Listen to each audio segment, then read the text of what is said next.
So we're talking about doing things on the spur of the moment. So what does that actually mean? Well, it usually means getting involved in something that is unplanned, something that you haven't planned and something that you've not thought about, and you just do it on the spur of the moment. Now, I've been doing some research on this and it's interesting because I think there's two types of things to do with on the spur of the moment. One, when you just do something completely not scripted, not planned, not looked at, or you do something that you thought about doing or perhaps you prepared for. So can you be prepared for doing things on the spur of the moment? Well, I think you can, and I think it's a great idea to do that in preparation for spur of the moment. And I'll talk about some of those ideas as I go through. So what is it about doing stuff in the spur of the moment? Being spontaneous. Just do something. If you've got an idea, just go for it.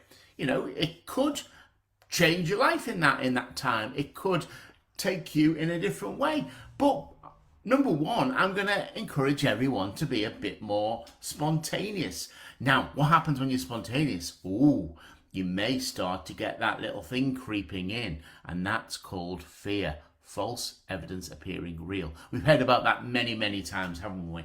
But when you're spontaneous, you just got to let it go. Let it go. And just try and do something completely new. Do something for the hell of it. Do a new activity.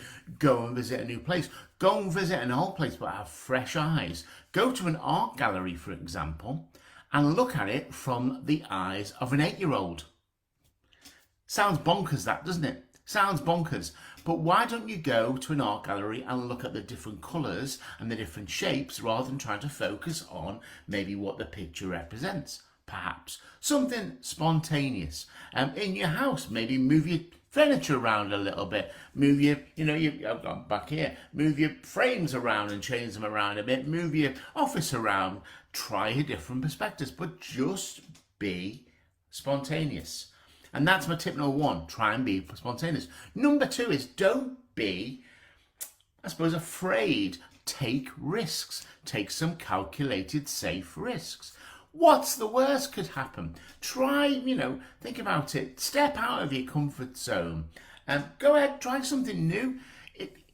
If it doesn't go well, it doesn't go well, but at least you've tried, and at least you've had a pop and you've had a go. What about number three then? Be open to new experiences. So what new experiences have you tried this year? Have you tried something very new that you wouldn't necessarily do? And here's an easy one to think about. What about trying a different type of food or a different type of cuisine?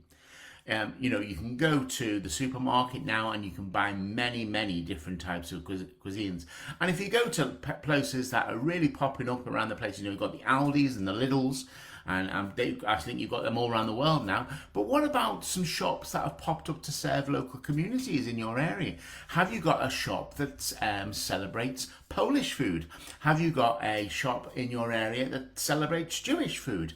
Have you got a shop in your area that focuses on organic or vegetarian food? Why don't you go to one of those shops and just try a meal? If you don't like it, you don't like it. You know what you've learned? You've learned that you don't like it and you move on and try something different. Why don't you go to new places, meet new people? Go to your local library. There's some fascinating people that hang out at the library. Go and say hello to people. Maybe join a group, or maybe go and try a different sport activity. But what I'm saying is be open to new experiences for tip number 3 on being spontaneous and doing things in the moment. What stops us then from doing things in the moment? Well, I suppose it's that little tiny, tiny word that stops us, and that little tiny word is no. How often do you say no? When somebody invites you to do something and you say no immediately, why don't you just think about why you say no? Why don't you have that little pause in between? That little pause in between and going, no, why is it a no? Why is my head telling me no? Why is my heart, why is my gut telling me no? And that I'm doing some great research at the moment into our head, into our heart, and into our gut. And all three of those things send us different signals round our body. So which part of your body is saying no? Is it your head? Is it your heart? Or is it your gut? Are you getting that stomach rumbly tummy feeling? Is it something that's rumbling around there from the gut? You know, people often call our gut our second brain now because it's so intuitive and it's all connected. My belief, and whether you believe it or not, my belief is that that is all connected. And there's so many times when maybe I've been nervous and I've felt it in my tummy, butterflies in the tummy. We get that, don't we? And your heart starts to race a bit. And when that happens, the signal in the brain starts to happen and those start to link together. So, where are you saying no from? Are you saying no from your head, no from your heart, or no from your gut? And for tip number 4, think about saying no to no.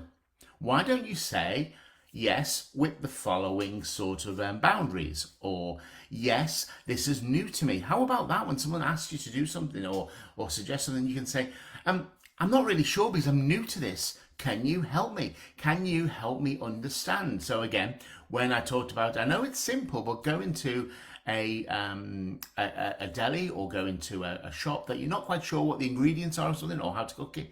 Why don't you do something? Why don't you ask the human being in front of you, what do you do with this? Or what is this made of? You could even tell one of those little fibs and say, I'm allergic to, you might not be allergic to, you might just not like it. Or why not actually be honest and say, I don't like aubergine, and see what they say. Have a go. Why don't you try different? I wouldn't have tried half of the foods that I've tried with me not saying no to them, me saying yes and welcome them in. I remember I went to a restaurant in Hong Kong, very privileged to be able to get to Hong Kong, and we went into this restaurant and nothing was in English. No books, no no menus, no posters, no pictures or anything. Why would it be? It was a restaurant in Hong Kong. And we sort of went, you know what we're going to do? We're going to ask. And we asked the question, what do people eat who come in here? And we were given 3 choices. Didn't really understand all 3 of them. So we said, you know what? Why don't we ask if we can have a little taster of all 3? And that's what we did. And we had, and I remember this quite strangely, rice with sort of like a hot doggy spice sausage with a fried egg. That was one of the dishes. Another one of the dishes was like an onion and I'm not actually sure if it was onion, but a lovely sticky sort of hoisin sauce type of dish. And the other dish is what I would call like a meat stew. All 3 absolutely blooming delicious. And we really, really enjoyed that meal. And we tasted 3 things in one. So we had a little bit of a taster plate. So that's a way, isn't it, of not saying no. That's a way of saying yes, but with the following boundaries. And then my last tip, number 5, is sometimes just do it. Just have a go. Why don't you go to your local library or your local magazine shop or whatever you use? If you use Kindle, I don't know if you are a Kindle Unlimited user, but if you are, and I'm not sponsored by Kindle Unlimited, but you can get magazines. And you get magazines to download a digital edition of a magazine. Many libraries, by the way, do this for free as well. So go to your local library. Go and support your local library. I would definitely say yes to supporting your local library. Go to your local library and go into their digital collection, and you can probably download magazines as well. But anyway, my point is, in number 5, is just do it. Pick 3 magazines that you wouldn't normally read, and why don't you have a look at those magazines? Pick one on fishing, pick one on technical, pick one on flower arranging, pick one on crocheting, whatever. But why don't you just give yourself a chance to explore something new? So we've talked a lot about being spontaneous and in the moment and trying new things. And I did say right at the start about planning for being spontaneous. So I have something called in my list, and I like my lists. One of my lists is a someday maybe list, is a thing I just put stuff in and I sort it by location. So it might be things in London, or it might be things where I live, or it might be just general. And it's things I'd like to try, and I pop them into a list. And what I do every now and again, when I have a free day, like I did yesterday, I picked one of those things and went off and did it. Now, you could say that wasn't spontaneous. It wasn't in the moment. But I hadn't planned it, hadn't planned to do it that day. I just thought about it and seen something. So do you have a someday maybe list?